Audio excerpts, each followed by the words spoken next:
Assalamualaikum warahmatullahi wabarakatuh. Selamat malam. Kita bertemu lagi dalam perkuliahan Sistem Pengendalian Manajemen untuk pertemuan yang kedua ini. Dalam kesempatan kali ini kita akan bersama-sama belajar tentang Sistem Pengendalian Manajemen dari tahap awal.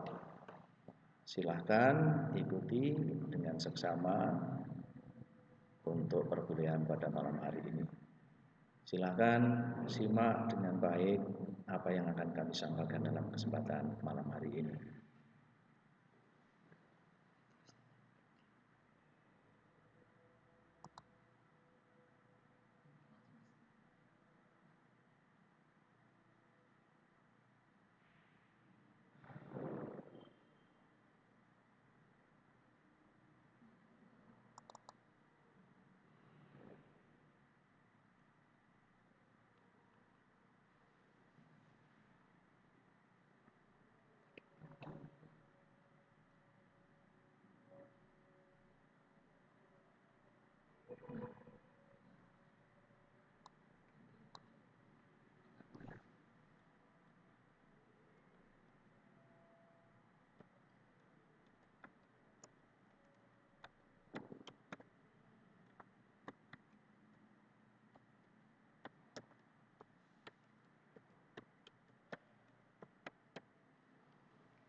Baik saudara-saudara, dalam pertemuan yang kedua ini kita akan bersama-sama memulai dari bab 1, sifat sistem pengendalian manajemen.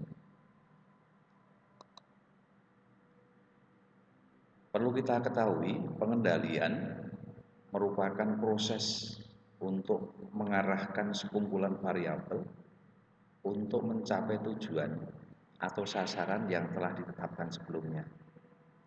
Hal ini berlaku bagi orang, benda, situasi, ataupun sebuah organisasi.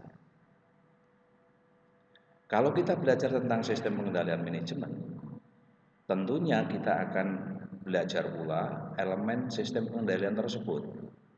yang terdiri dari detektor, sensor, dan selektor. Hal di atas merupakan alat pengamatan untuk mendeteksi, mengamati, dan mengukur atau menguraikan kegiatan atau fenomena-fenomena yang dapat kita kendalikan bersama-sama.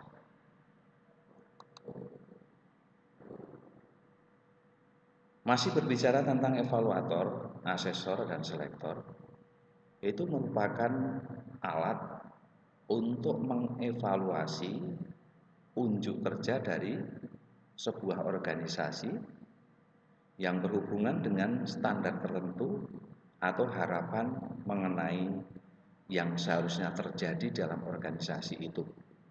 Apa yang akan kita capai, kemudian melalui apa, kemudian endingnya kita akan mendapatkan apa di dalam sebuah organisasi itu, maka akan kita bicarakan bersama-sama di dalam evaluator, asesor, dan selektor itu. Maka selanjutnya kita juga akan belajar tentang direktur, modifir, dan efektur. Hal tersebut di atas adalah merupakan alat untuk mengubah unjuk kerja jika diperlukan. Artinya dalam melakukan sesuatu, dalam mengerjakan sesuatu, itu ada ukuran-ukuran tertentu yang akan dicapai. Hal itu akan kita tunjukkan dengan unjuk kerja yang akan kita capai dan bagaimana kita melakukan unjuk kerja itu. Maka ketika unjuk kerja yang kita lakukan belum bisa mencapai sesuatu yang akan kita capai, maka diperlukan untuk perubahan-perubahan yang sesuai dengan harapan. Artinya perubahan itu boleh kita lakukan, sehingga pada akhirnya nanti unjuk kerja yang kita lakukan dan ukurannya yang sudah kita tentukan bisa menjadikan alat untuk mencapai tujuan organisasi. Berikutnya kita akan belajar tentang jaringan komunikasi. Jaringan komunikasi ini adalah merupakan alat untuk menyebarluaskan informasi ke alat-alat yang lain.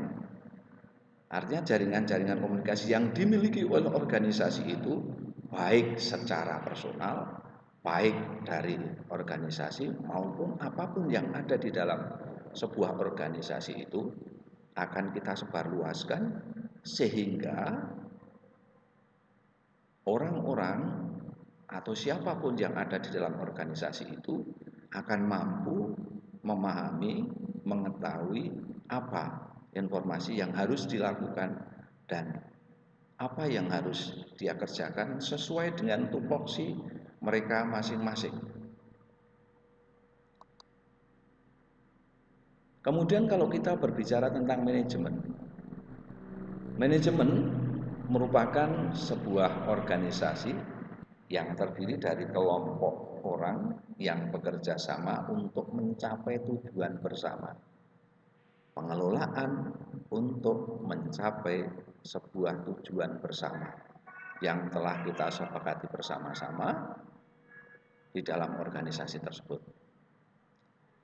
Tetapi di dalam mencapai sebuah tujuan bersama dalam organisasi, kita pasti mengalami sebuah kompleksitas.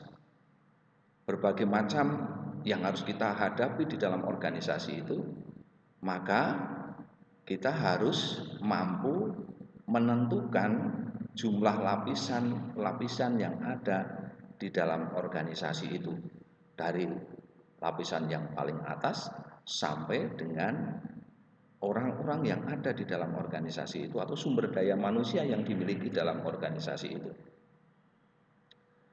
Maka boleh dikatakan seluruh manajer CEO memiliki hubungan atasan dan bawahan yang sungguh mengawasi kinerja dari sumber daya manusia atau orang-orang yang ada di dalam unitnya, dan mereka diawasi oleh manajer yang mereka berikan laporannya kepadanya. Jadi mereka semua di dalam sub-sub bidang yang mereka kerjakan itu ada pengawasan-pengawasan untuk melihat kinerja dari sumber daya manusia yang ada di dalam organisasi tersebut. Itulah sebuah manajemen yang harus dilakukan oleh sumber